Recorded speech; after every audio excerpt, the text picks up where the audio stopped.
সূরা আল ফাতিহা। বিসমিল্লাহির রহমানির রহিম। রহমান রহিম আল্লাহ তাআলার নামে। আলহামদুলিল্লাহি রাব্বিল আলামিন আর রহমানির রহিম মালিকি ইয়াউমিদ্দিন। সমস্ত প্রশংসা আল্লাহ তাআলার জন্য, তিনি সৃষ্টিকুলের মালিক, তিনি পরম দয়ালু, অতি মেহেরবান, তিনি বিচার দিনের মালিক। ইয়্যাকা না'বুদু ওয়া ইয়্যাকা নাস্তাঈন ইহদিনাস সিরাতাল মুস্তাকিম সিরাতাল লাযীনা আন'আমতা আলাইহিম। হে মালিক, আমরা তোমারই বন্দেগী করি এবং তোমারই সাহায্য চাই। তুমি আমাদের সরল ও অবিচল পথটি দেখিয়ে দাও, তাদের পথ যাদের উপর তুমি অনুগ্রহ করেছ।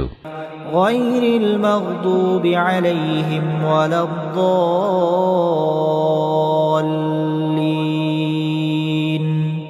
তাদের পথ নয় যাদের উপর অভিশাপ দেওয়া হয়েছে, এবং তাদের পথ নয় যারা পথভ্রষ্ট হয়ে গেছে।